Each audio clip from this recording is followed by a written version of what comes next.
My name is Marcin Eprugowski. I'm an associate professor at the University of Warsaw. And today I represent not only myself, but as mentioned, also Professor Andrzej Nowak, my mentor and chief narrative scientist at Reimagine Europa. But the work I'm going to present is a work of a larger team. Qualitative analysis was performed by Patrycja Pichnicka, who's also with us today. I hope she will be ready to answer some questions. But we were also supported by a large quantitative team, Szymon Talaga, Mikołaj Biesaga, and Anna Boros. We also have a separate team working on possible applications of AI to the narrative work, but the results of the work I'm presenting today are still obtained using more trusted and old-fashioned technology. It was a really quick project. In 18 months, we were asked to take a closer look at three very different topics in public debate. And today my task is to give a brief overview of the complete results. So I had to be very selectable, not to bore you for 3 hours. I try to limit myself to less than 60 minutes, but still there are a few things I'm really excited to share with you. So first, I will start with a very brief introduction of the theoretical background that served us while performing the Nodes project. And I will try to share with you some insights on our point of view of the relationship between polarization and public discourse, especially disinformation. Then I will show you a general outline of the Nodes narrative methodology we've applied to the three topics. And then I will only share one most interesting, from my point of view, finding per topic. So I won't repeat the whole results we obtained on climate, COVID, and migration, but instead I will focus on one particularly interesting thing per each topic. So let me start with the theoretical background and with asking the question that has been a starting point for us in Nodes. So when we're thinking about climate change or COVID, or especially migration, we very often tend to think in terms of the enemy. Like if, like me, you are very concerned with the climate change, you may think that climate is your enemy and we need to do everything to stop the change, or the virus could be perceived as the enemy. The problem is that when we took a closer look into the public debate surrounding all these very ardent matters, we realized that more often than not in the debate itself, the enemy was not climate, but the other party, the climate skeptics, or not the virus itself, but the anti-vaccination movement, and the other way around. For the anti-vaccination movement, the mainstream media and pandemic alarmists were perceived as an enemy. So very quickly, we have realized that from the narrative point of view, one of the central issues to solve before we will be able to meaningfully address the problem itself is the structure of the debate. And let me show you why polarization is such a powerful, paralyzing tool. So we are wired in the way that encourages us to conformism. You're probably familiar with this famous experiment when they have invited some people and tricking them that they're taking part in an optical experiment, and then they were showing them lines, and two of these lines, line 1 and line C, were obviously the same length. But then they asked which two lines are the same length, and the first participant of the experiment said A, not C.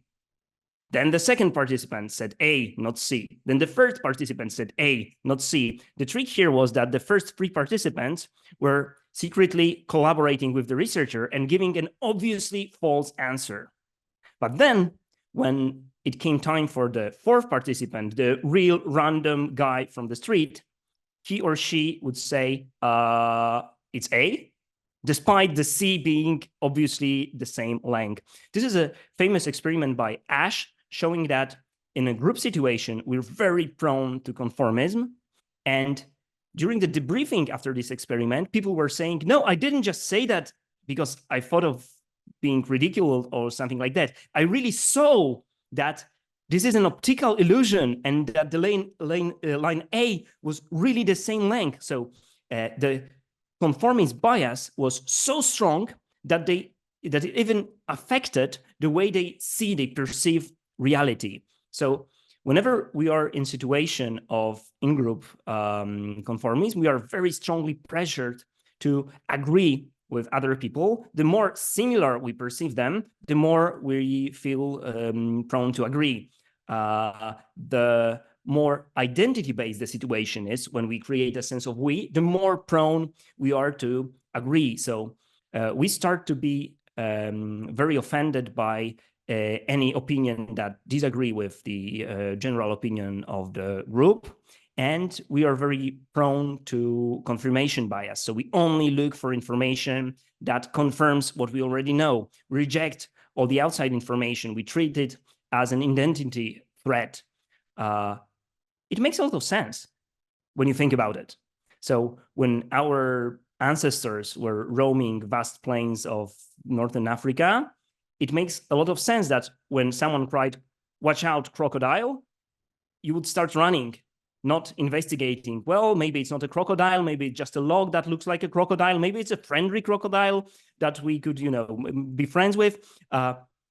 If you had this kind of non-conformist genes in Paleolithic time, you probably didn't pass them further to your children because you were eaten by a crocodile.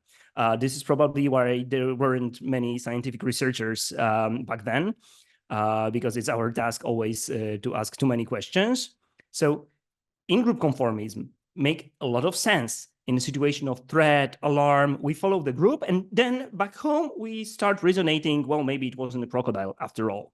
But in a contemporary world, when minority voices, the strong opinions may very quickly become this cry, crocodile, crocodile, and we are all prone to in-group conformism, this creates a very dangerous bias, especially when we add to it another situation. So when we have very strong mainstream in-group conformism and a new small group appears, this small group can say radical, even ridiculous things and build their own identity on another value, which is non-conformism. So when everybody agrees it's a crocodile, if you find 1, 2, 3 people who agree with you it's not a crocodile, you can create a strong rebellious group.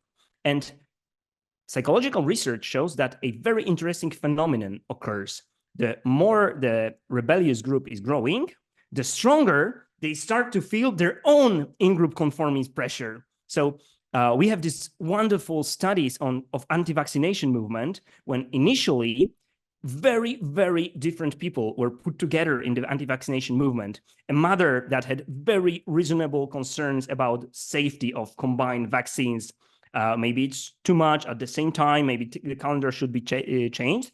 And totally crazy conspiracy theorists that claimed that vaccines contain microchips that will change you into a cyborg and this kind of science fiction stuff. And what happened, as the cited here research by Matthew Hornsey and his collaborators shows, very quickly, this non-conformist group starts to experience what may be called a non-conformism conformism. So we are so separated from the mainstream group, from them, that any differences in our camp start becoming insignificant. And we start to agree with people with whom we would never agree in other situations. And the more these two groups grow, the more we approach the most dangerous situation, the situation of stalemate, when the public debate is roughly equally divided between two groups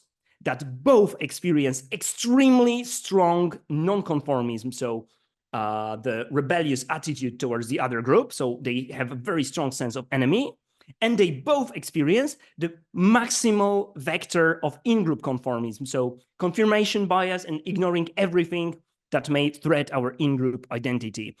This is a situation that an Italian scientist, Giovanni Sartori, called polarized pluralism. So we have a choice. It's not like, you know, a totalitarian regime. It can be either A or B, party A, party B, pro-climate, anti-climate, pro-vaccine, anti-vaccine. But the situation is so polarized that all the mechanisms that exist are just like in very strong totalitarian regimes. No debates whatsoever, no dialogue, and what's worse, no possibility of really solving the problem. So the issue here is how to depolarize the debate and enable dialogue without admitting that, well, we don't actually know if there is a global warming or not because there are scientific evidence on one side. We don't actually know whether vaccines work or not because there are scientific evidence on one side. It's not about diluting the scientific truth and moving away from a fact-based approach. On the contrary, the only effective way of convincing people that now represent disinformation, anti-scientific views, is to create this kind of bridges to enable them to be convinced and to reduce the polarization between two groups, even if we feel that we are right and they are wrong, especially if we feel so. So there is this experiment that really inspired me when I read it. It is an experiment that asked directly, how can we depolarize a very polarized debate without aiming at uniformity? So our goal is not to create uniquely minded European society when everybody are marching to the same drum. On the contrary, the results of this experiment shows us that the way points in totally different direction. The clever experiment conducted by Kugler and Coleman was based on creating pairs of people who very strongly disagree on one of America's most polarizing topic, let's say gun control. They would put in one room a person who's very pro-gun control and a person who says that gun ownership is a basic freedom. And they would test these pairs with different briefings. So one pair would get one-sided briefing. So the pro-gun person would get even more pro-gun information, and the anti-gun person would get even more anti-gun information. The result, easy to guess, the polarization is very high, and they aren't able to write any joint statement. So they don't see any common ground. So Kugler and Coleman tested the obvious opposite of that. They have given people a two-sided briefing. So some of the anti-gun people got anti-gun and pro-gun information, and the pro-gun people get also facts and opinions that supported both sides. And the result of this experiment is pretty surprising because it creates even potentially higher polarization. When people who are very strongly involved in polarized debate got more information supporting the other side, they get even more defensive. They find all the possible reasons not to believe that. But then Kugler and Coleman came up with one more idea, and they created what may be called a multi-sided briefing. Let's show these people that there is no pro-gun and anti-gun, that there are actually many narratives, many stories, that some people cherish the spirit of the Old West and American freedom. The other people are all about security, and having a gun is about protecting your family. Other people are for freedom, that deciding whether you want to have a gun or not to have a gun, it's a matter of freedom. And they have created like 12 different stories that were pointing on different pros and cons about guns, and gave this kind of briefing to these pairs. And the result was stunning. We hate this kind of situation in science because it's very difficult to report it, but 100% of pairs that were given this multi-sided briefing were able to sign a joint statement. So I still don't agree with this guy, but I feel that we share a lot in common. I really appreciate his admiration for freedom. I really appreciate how concerned she is about her children. By the way, I'm also concerned about my children. So we have a lot in common. And this is the approach that is at the very heart of our narrative methodology. What if we started depolarizing the debate, not from communicating, not from talking and saying, well, do this, do that, but from carefully listening to many different stories that are there to create something that maybe compared to this kind of depolarizing multi-sided briefing, but for the whole society. And the idea here is that in some cases, the very act of increasing complexity, so showing, okay, this is not or either. This is not pro-climate or anti-climate. This is not pro-vaccine or anti-vaccine, but it's a multidimensional situation when we are talking about freedom, about security, about children, about future, about transparency. And I know that most of you are science communicators. I try to be one myself.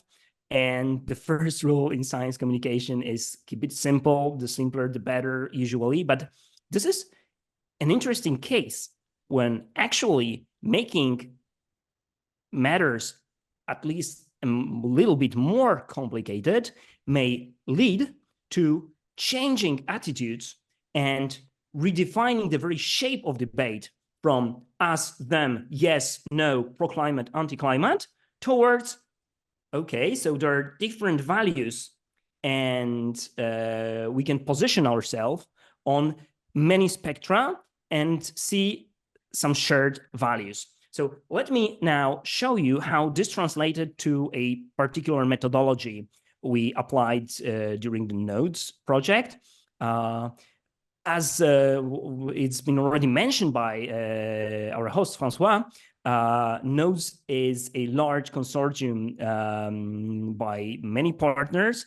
Today, I will mostly refer the work done by our group at Reimagine Europa, but the work would be impossible without a very close collaboration with Sotrender that gathered data for us, and Science Feedback that was very closely collaborating with us, both in creating corpora of data and in analyzing this information. The other partners were conducting parallel studies so that we were able to compare what we see on Facebook data with what's happening on larger corpora of data in Twitter or Mastodon. This is a part of the results. Even more, we will share in the final report. As it has already been mentioned many times, in just 18 months, we were asked to deal with 3 very different topics. So from time to time, these research projects look like one of these crazy European tours that Americans got, that every single day you wake up in different European country and you see a lot of landmarks, but then your driver beeps and you need to get back to coach and you wake up in another city next day. So I really wish we had more time to elaborate on each of these topics, because I really believe that there are hidden gems still there underneath the surface we're able to scratch. But at the same time, this is a European pilot project. So we lay the foundation, and then I hope next research groups will be able to build on what we have created in terms of both infrastructure, know-how, and the results. So the method we have used was a compromise between trying to see a very general picture and looking at a big data perspective and having some very precisely defined corpora to conduct some representative quantitative analysis. So for each topic, we would start for a small inquiry in big data, including GDELT or Google Trends or some basic tools that enable us to see what were the main topics, what were the main trends, how does the popularity of main keywords change in time. But this was only scratching surface. I will show you some of these results also today. Then, using also the help from our friends in Science Feedback, we would create large corpora of long text. We were omnivorous at this stage of research, so we wanted everything. Blog posts, professional press, amateurs, scientists, longer text, sometimes shorter text, to create a general map, what's there in the narratives, not to omit any margins. And then we would create a very precisely crafted corpus of Facebook data. We would monitor different sources in different countries. That would give us a representative sample of the mainstream debate. And then by annotating this group of posts, we will be able to see how the popularity of different narratives change in time, how they interact with each other, what are the political alignments of different narratives, are there any interesting differences between countries, how do they change in time? And from this quantitative analysis, we can go to recommendations that I will share with you today. So to sum it up, we have created this kind of narrative maps for 3 topics and applied them in 5 countries: Poland, Spain, France, Ireland, and UK, using 40 to 100 Facebook sources per country, which in total gave us over 35,000 of manually annotated posts. And Patricia is today with us. She can share with you how extremely painful it was to dig through 35,000 Facebook posts, many of them sharing really wild conspiracy theories, the right-wing parties, left-wing parties, everything. It was really an excruciating job. But as a result, we were able to create this kind of narrative maps for every divisive issue. And this is basically what Kugler and Coleman created in these experiments. So instead of saying climate, yes, no, vaccines, yes, no, migrants, yes, please, no, thank you, we would turn a divisive issue into 5, 6, 7 different narratives, sometimes then trying to group them in some narrative stances, so bigger camps, but still focusing not only on differences between these narrative stances, but also, crucially, on the internal differences to show these people that, well, you may feel a part of this bigger group, but look, you have a lot of differences with a lot of representatives of this group. So this is something that is proven to work to reduce this conformity bias. What's more, we try to find these narrative bridges, so shared values between different camps. And for example, here, narrative 1 is most similar to narrative 2, and in a general view, they're perceived as one, but we can see that narrative 1 shares a value with narrative 4 and narrative 5. So if our goal would be to convince a people from narrative 1 to change his or her point of view, we know where to look for a starting point. So this was the general theoretical part, but I believe it's much easier to understand this kind of stuff working on examples. So I immediately jumped to our results from the climate debate to show you not only how the narrative sound like, but also how they look like. Because one of the first thing we have realized is that the narratives that shape our world, narratives that organize collective perception of the most important issues, are not built mainly of words, but images are equally important. And this is the first narrative, very strongly climate skeptical narrative, that says that the main problem of our world is not a changing climate, is a group of radicalized fanatics who want to change everything in our world because they have believed in this new religion or ideology that is called climate. And as you can see, this narrative is built around images of total control, deep state, totalitarian regimes, but also it combines images of climate activism with the terrorism, with totalitarian state. My favorite point is the one about worms and bugs. This is very popular, for example, in my country. I'm from Poland. And the idea that the climate activists want to come here to Poland and take our favorite pork chop and replace it with bugs is a very strong motivator for people to decide on anti-climate policies. They want to take our pork chop, they want to take our ovens, they want to take our diesel cars and radically change our life. So this is a story that says we like what we have, we don't want to change it, and a radical group of people want to change our world. But we have also very different stories about climate there, also skeptical. Another story we've seen, and Patricia maybe you would like to later elaborate on that, but this is very strongly connected also to Russian influence, and this narrative is very popular outside Europe, is a story that the green policies are actually a new form of colonialism.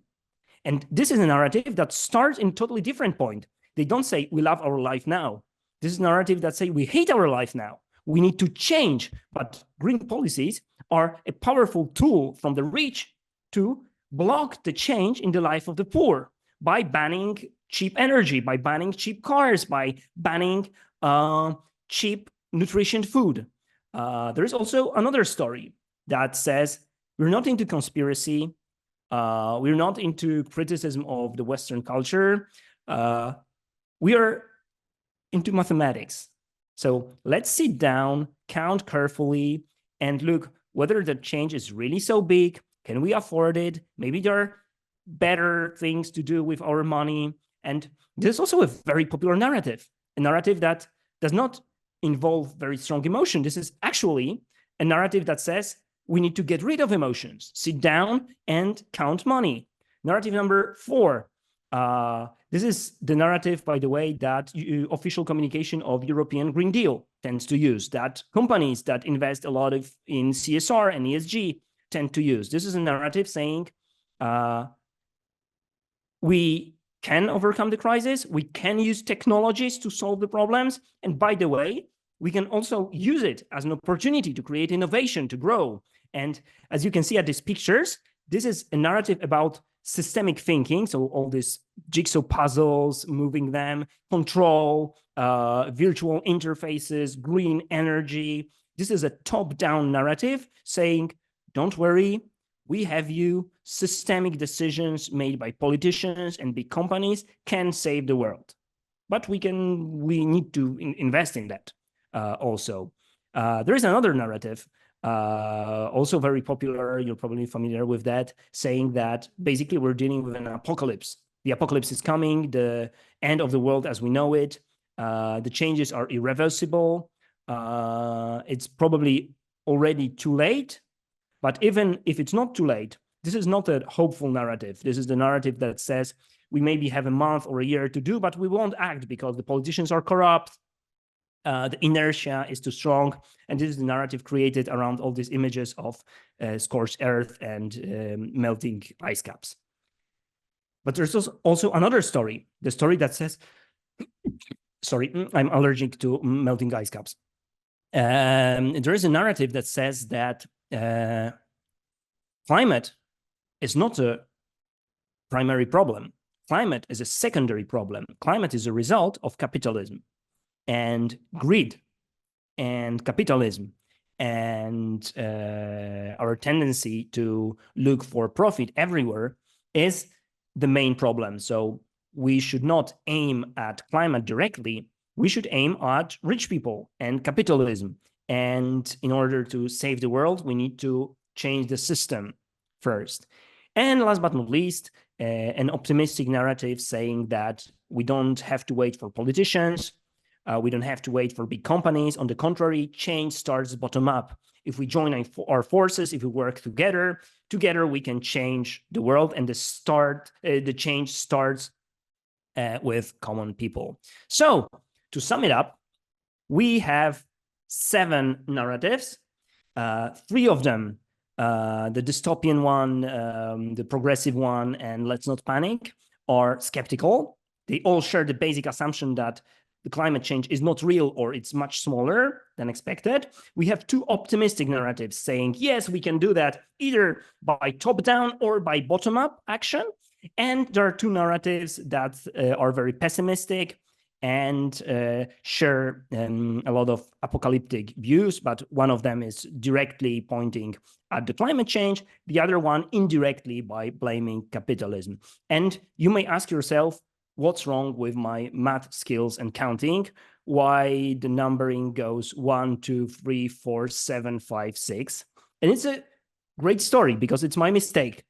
When initially we were working on this narratives, I felt that narrative number 7 is much more similar to narratives 5 and 6. So this is basically a narrative that focuses not on what we should do, but rather on the climate change itself. But then, after creating this map of narratives, we were able to run some numbers on that.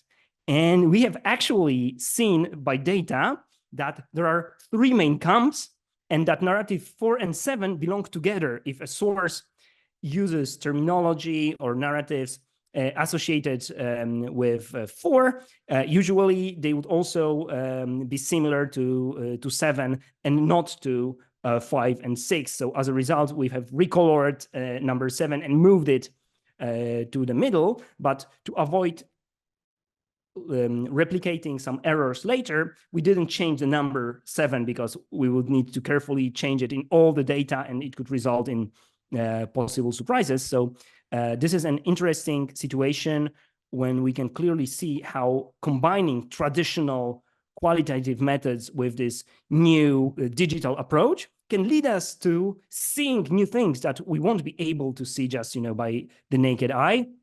And by the way, when we have an annotated corpus of these narratives, we can see how the popularity of different narratives change in time. So this is, for example, a chart showing climate debate in the UK. You can see in the very middle of a chart, there is this huge spike. It's the climate summit, COP26. So during the COP, everybody talked about climate in the UK, but the existing tools would, following keyword analysis, for example, would enable us to see that there was a spike, but we are able to see something more. We are able to see which narratives were prevalent. And we can see that there is a large spike in the blue narrative. So this is the narrative that summit used to talk about itself. So yes, we can do that. We met together and the president of this country said this and president of that country said that. They pledged this, they pledged that. And this is basically the narrative. We can overcome the crisis. But on top of that, we have this spike of apocalypse narrative reminding us what climate crisis is about, an even larger spike of the rebellion against greed, which basically says, rich people met again, flying the private jets and helicopters to talk about the future of climate. And this is like ironic response, negative response to this summit. So people who would see it without narrative analysis would say, whoa, the summit was very, positively reported. We've seen a huge spike of interest in climate. But when we have narrative analysis separated here, we can clearly see that the basic response was the ironic response. There was a negative response saying, no, we're not going to change anything. This is just, politicians doing their usual political job and not really changing the world. By the way, you can see that the yellow narratives, the strongly anti-climate, often conspiracy narratives, are very small on our chart. This can be misleading. These results do not tell us that the disinformation does not exist and the anti-climate movement does not exist. But we need to be aware that what we've monitored is a very mainstream part of the debate. This shows us that even radical right-wing parties and radical right-wing media on Facebook debate, because of many things, also because of the internal mechanism of Facebook, are not able to share these narratives. So in order to find them, to analyze them better, we need to expand to different places. Like, for example, Twitter, they are still, or now known as X, they are still thriving on this platform and in other places. So I don't want to, silence the fears here. Disinformation is still there. Just the tool we are using is not monitoring the whole debate. But when we zoom in into different political parties, we already see that in the extreme right, even in this mainstream debate, the popularity of these skeptical narratives is very strong and growing. So if Europe is going to shift more into this direction, we may easily experience in the next coming years also a large spike of this anti-climate debate in the mainstream media, which now is not the case. So let me come back to the idea of narrative bridges that I shared with you at the beginning. If you remember narratives 1 and 5, these are the most polarized narrative we can imagine. Number 1 says crazy activists want to change our life, want to ruin our tradition, want to destroy our security, want to ruin life for our children. And narrative number 5 is saying we need to do something because climate change is going to destroy our tradition, our traditional food, crops, and so on, destroy the continuity of our life, destroy the future for our children, and destroy our security. So what's fascinating is that they share a lot of values. They are the most polarized narratives, but at the same time, they have surprisingly large common ground. So this is, for example, a very clear recommendation how to communicate to these people. So if I meet a person, which happens very frequently, who is very deeply into narrative number 1, saying, yes, crazy activists are going to take my pork chop and my diesel car, the good starting point is not, hey, you are stupid. This is never a good starting point. Look at the charts, the climate is changing and we are in deep trouble. But my response is, yeah, and now we also have no snow for Christmas. I'm a traditional guy like you. I have 3 children. This is true, by the way. And the whole winter, they are like, Daddy, Daddy, we want to go skiing. We want to play on snow. Where is snow? And, I'm from Poland. Polar bears and penguins and stuff like that. It used to be snow all the time. And now there's no snow throughout the whole December. So I totally share the feeling of the climate skeptical person. Someone is taking something from me. But I don't think that the snow in December was actually taken by the bureaucrats in Brussels. So maybe we can still agree that we want more traditional values, the well-known plants and foods on our Polish tables. But at the same time, maybe Brussels is not to blame. Maybe there is something really serious going on. And if we really like Polish tradition, if we really like Polish cuisine, if we really like our childhood memories and we want to preserve it for our children, addressing climate change may be a reasonable thing to do. So this is reshaping the message by building bridge and starting from listening. So what are your values? Why are you concerned? Why do you hate climate policies right now? And by the way, this is exactly what unfortunately didn't happen with the European Green Deal. The farmer protests in many countries were articulating things that were actually in line with European Green Deal, like protecting traditional farming, traditional crops, medium and small farms, moving away from the Americanized model, and many different things. But the communication was done in totally different narratives. So the farmers felt that European Green Deal is something hostile, alien. Another example, just very shortly, we can also see a lot of interesting bridges between narrative 1 and 6. So if someone is really focused, no, I don't care about snow. I don't even care about traditional food. What I care is my freedom. Someone is limiting my freedom and we need to rebel because we are real rebels. I would invite them to join narrative number 6. So indeed, I also feel that large multinational companies and oil industry are limiting our freedom to some degree. And for their profit, they are creating a world which is unsustainable, which is just for a small minority, and so on and so forth. We have a whole network of this kind of bridges showing how all the different narratives are actually linked by very deeply shared values. But unfortunately, today I want to share the experience of waking up in different European town each morning. So I will not elaborate in that. Instead, I will show you some interesting things we found out about COVID debate, because this was by far the most surprising narrative maps we encountered. Instead of finding two camps, pro-vaccine and anti-vaccine, we very quickly realized that the COVID debate is shaped by a classic 2x2 matrix. So people in the upper part of the diagram believe that the government should be strong and the change should be top down. People in the bottom part of the diagram believe that the government should be weak and the change should be done by people and the people themselves should decide and take care. The people on the left side of the diagram believe that basically government is weak and we need to act together as a collective. And people on the right side believe that the government is strong, but people should act by themselves.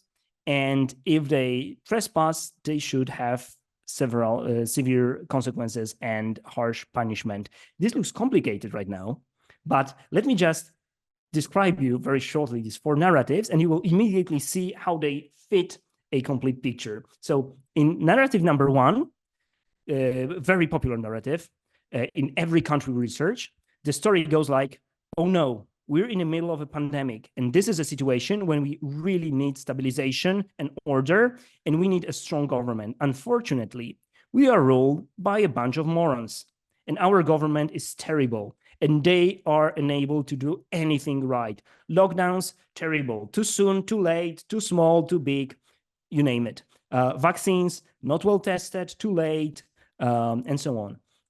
Number two starts with a similar premise. Oh no, we are in the middle of pandemic and we need stabilization and order more than ever. And luckily, we are your government and we are in control. So as you can easily guess, these are the narratives favored by government parties in all the countries, saying, we will take care of you. We will impose the necessary measures. They may be harsh, but don't worry. We keep you covered. But if you will trespass, if you break the rules for quarantine, if you don't vaccinate, the consequences will be very severe. On the other hand, we have the bottom quadrants of the diagram. Number three says, oh no, we're in the middle of the pandemics and the government will never deal with it. Luckily, we, the people, can do it. So let's create forms of bottom-up solidarity. Let's help our neighbors. Let's vaccinate ourselves without any mandatory requirements from the government, and we can solve the problem together. And number four, this is the conspiracy narrative saying the government should not interact, but they do. We have a strong government that has no idea what they are doing, and they are limiting our freedom. They are imposing ridiculous laws. They are forcing us to get vaccinated with untested vaccines, and we need to rebel. So this is the matrix based on two factors, whether you want government to interact and whether you believe your government is strong or weak. So number four, don't want government to interact, but believes that government is strong, so they are unhappy. Number three, don't want government to interact and they believe government is weak, so they are happy. Number one, want government to interact, but believe the government is weak, so they are unhappy. And number two, basically, is the government. They want government to interact and they believe government is strong, so they are happy. Number 5 and 6 narratives that are below are interesting cases when we had stories about how virus spread or how a spike protein works, or in number 6, how dolphins are back to Venice or other things, but they do not create a strong feeling of pro, anti, and so on. They are neutral narratives. So first thing we've discovered analyzing the debate on COVID is that, like the pandemic itself, the informational space in the pandemic had different waves. So, for example, at the beginning, you can see this small pinkish spike on every chart. This is the place where people were looking for general information. Okay, what's that? What's COVID? Is it dangerous? Should I be concerned? Is it already here in Europe, in Poland? Then we have another spikes, the blue and the green one. These are places where people were asking about lockdowns and masks. So is lockdown good or bad? Should I be afraid? Should I stay home? Should I break the quarantine, whatever? And the same with masks, do they work? And then the huge consecutive 4 or 5 spikes are vaccine debate. You see that in different countries, it looked different. For example, in France, there was a growing tendency. People were more and more interested and concerns about vaccine. In Poland, for example, the last diagram here, when vaccine appeared first, there was a huge controversy, but then people stopped caring so much, and the interest faded. So what we can see is that there were actually few waves of informational and disinformational campaigns concerning different topics, general information, masks, lockdowns, vaccines, and sometimes other. The existing literature on narratives on COVID said, well, so we have different narratives. We have narrative A about general virus, narrative B about masks, narrative C about lockdowns, narrative D about vaccines. Our research suggests that it's other way around. We have a stable narrative matrix that then can attached in a very similar form or exactly the same form to different debates. So for example, let's talk about lockdowns. If you are in narrative number 1, you would say, yes, we really need lockdowns. Lockdowns are great, but our government know nothing about lockdowns. They impose them too early, too soon, or too late, or they are forbidding going to the forest. This was a huge case in Poland. While to the forest is great for your health, and so on and so forth.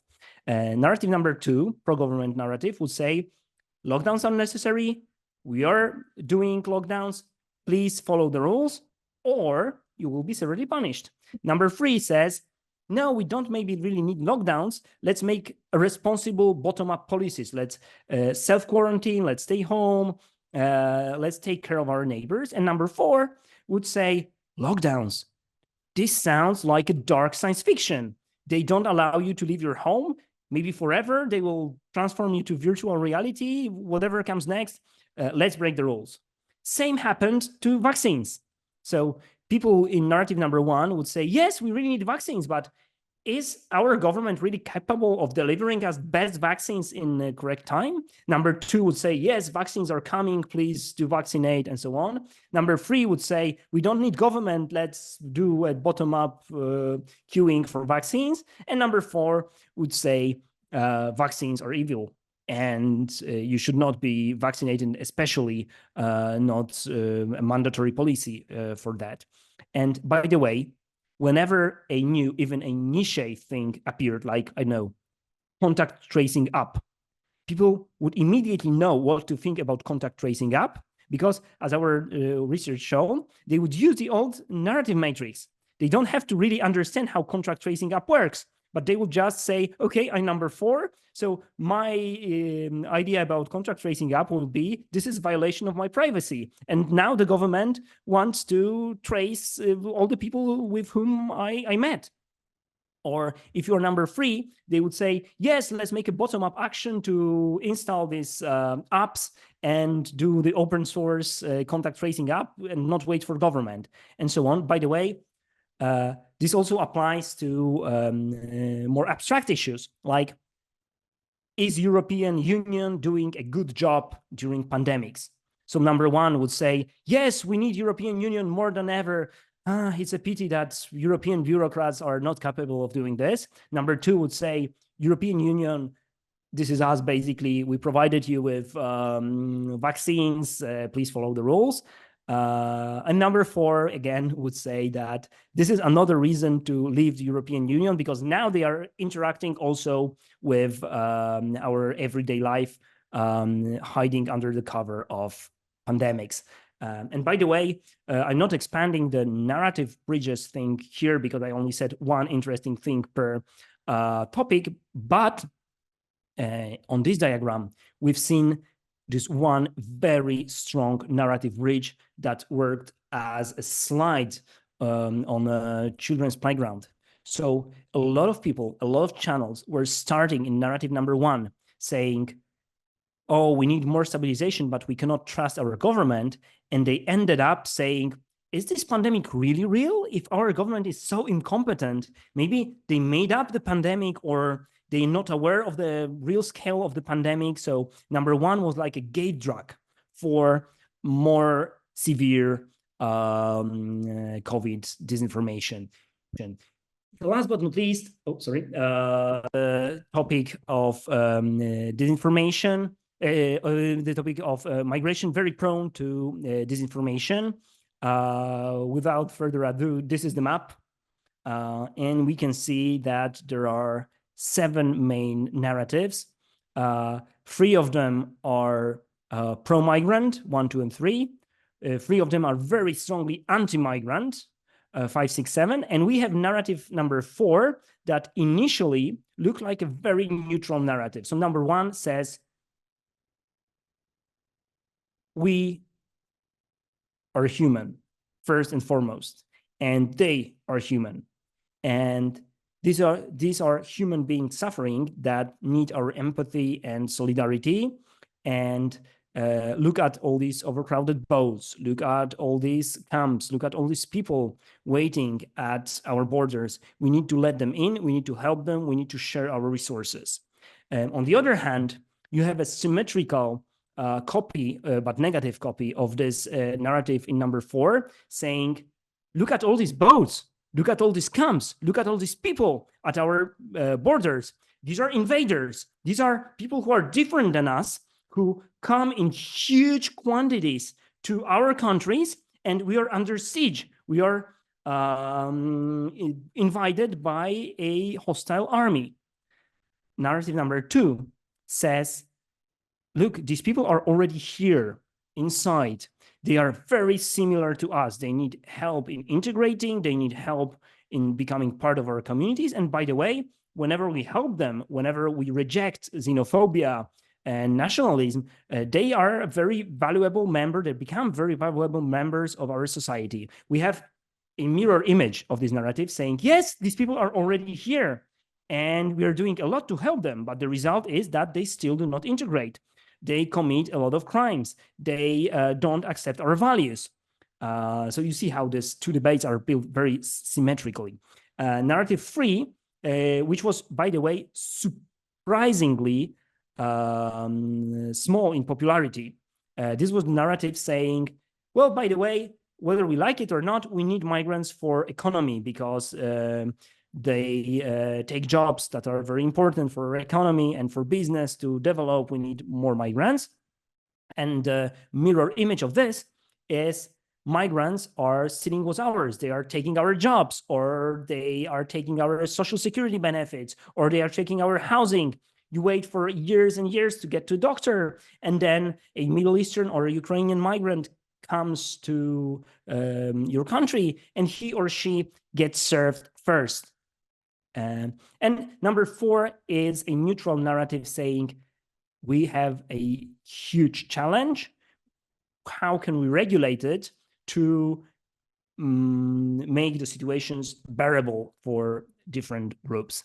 So it looked like we had 3 different camps, pro, anti, and neutral. But when we introduced some tools of quantitative analysis, realized, this is a case on data from Ireland, that there are actually only 2 camps. When someone uses one of the anti-narratives, the probability that the source would use another anti-narratives is super high, but the same sources would almost never use any of the positive or neutral narratives. But the neutral narrative is glued to the positive narratives. So actually, if you are anti, you're 100% anti. You will never use the neutral narrative. But if you are pro, you will sometimes use also the neutral narrative. So the neutral narrative is only masking as neutral, is actually part of the pro camp, which makes this debate, and this is the interesting thing about it, the most polarized of all three debates. And when we try to find narrative bridges, we only found narrative bridges that worked vertically, not horizontally, making this in-group pressure, making this confirmation bias and the tendency for conformism even stronger. So for example, narratives 1, 2, and 3 are all built on solidarity, empathy, feeling that migrants are similar to us. Narratives 5, 6, and 7 are all built on different senses of security, stability, sovereignty, and the feeling that migrants are radically different from us. So in this case, depolarizing the debate by using narrative bridges would probably be impossible because there are virtually no shared values. But we have different methods. For example, both narratives 1 and 5 share this global perspective. So they are very narrow in time, like now something is happening. This moment is a special moment, but they focus on global situations. So this is something they share. So we are both concerned about what's going on now. We need to act now. And by the way, this is already a value, but it is hidden. A value saying we need to change something. We need to act right now. These are both to some degree anti-conservative narratives saying we need to do something. And narratives 2 and 6, on the other hand, they both share the long temporal horizon and narrow spatial horizon. So I'm not interested in what's happening there. I'm interested in what's happening here in my community, in my small town, in my neighborhood, my street, but not only now, what will be tomorrow, next week, in 5 years, in 10 years, when these children that just came grow up. How can we help them, or how can we protect our children, and so on and so forth. So there are still methods of creating these bridges, but just not by directly linking values. And because these narratives were so strongly divided into two camps, we were able to observe some disturbing phenomena. For example, in Poland, a totally different group of narratives was attributed to Ukrainian migrants than to Middle East migrants.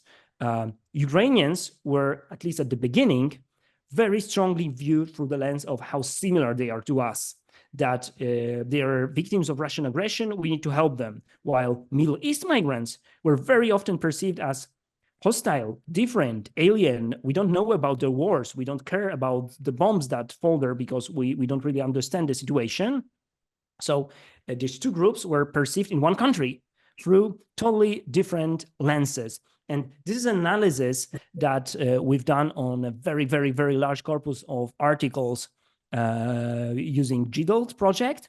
And what you can see here is that we had this hypothesis that it works very strongly in Polish, but also in other languages.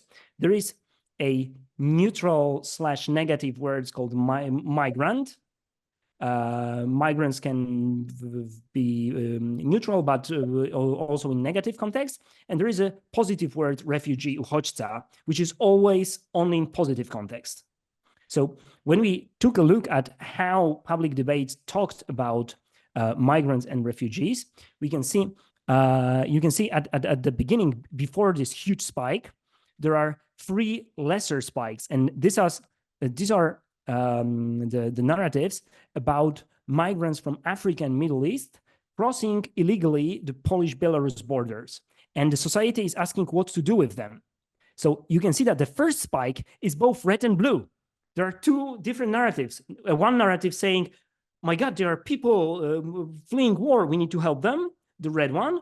and the blue ones saying, no, these are some strange people from different culture who are potentially dangerous. And by the way, they are crossing the border illegally. So it's like an attack on our country. And you can see how the public debate is switching to the blue mode. Like at first, red and blue are equal. Then the situation is only interpreted through the blue lens more and more. And the last spike is totally blue. The red side of the debate lost. They become locked as alien different. But then something else happens. Russian invasion on Ukraine. And there is a huge spike of positive narratives saying these are refugees, these are people like us, they're escaping from war, we need to help them. But you can see that later, the society gets more and more tired and the blue narrative starts to prevail again. And when we analyze the well-known case of Russian disinformation, we can very clearly see that the main factor of Russian disinformation was not to create some new stories about Ukrainian migrants.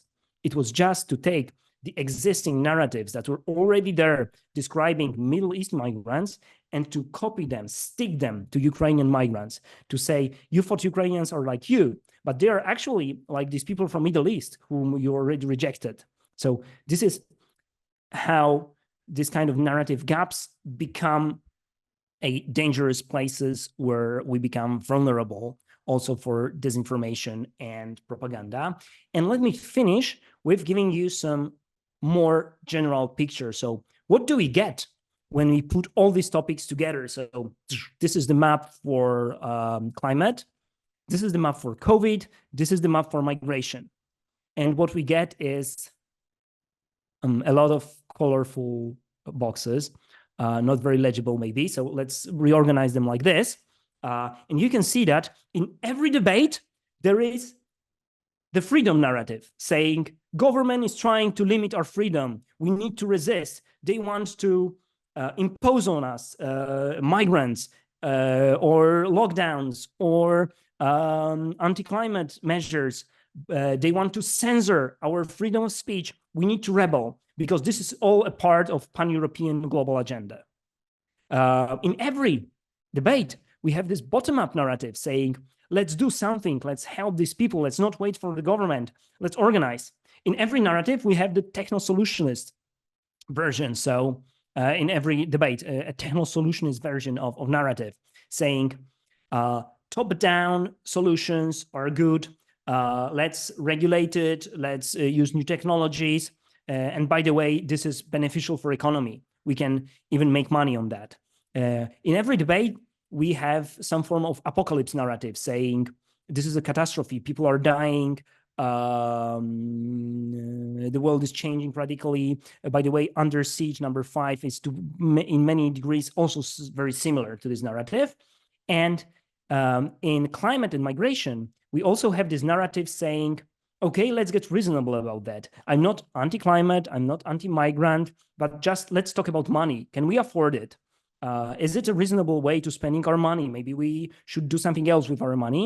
By the way, the fact that we don't see this narrative in COVID shows us how strong the yellow narrative was. It just swallowed the reasonable calculation.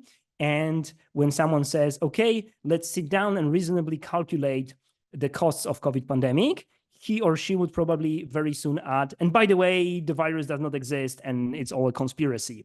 So this is also an example of the research I've shown you earlier on in-group conformism, that a very strong pressure on the anti-vaccination group make them cluster together even stronger and made this, let's say, reasonable, mathematically oriented group disappear. So if we take a closer look, just one last thing, for example, the yellow narratives, they all say about limiting our freedom, some powerful conspiracy, some censorship. The bottom-up solidarity, they even use the same pictures. This is a bottom-up solidarity narrative for COVID. Look, hearts and colorful hands and superheroes. This is a bottom-up narrative for climate. Hands, hearts, colorful superheroes. This is a bottom-up narratives for migration. These are the same pictures, same images. This also shows how when people are very strongly into one topic, they will probably use the same schemes in other topics. And this is very strongly supported by research of Centre National de Recherche Scientifique, our collaborators in the project. David Chavalarias and his group demonstrated that COVID pandemics became a gate drug for climate skepticism, that Twitter accounts that became very popular by negating the virus and spreading anti-vaccination messages later switch to anti-climate messages using, by the way, similar images, because similar images are used trans topics. So this leads us to some main conclusions. And first, let me repeat myself here.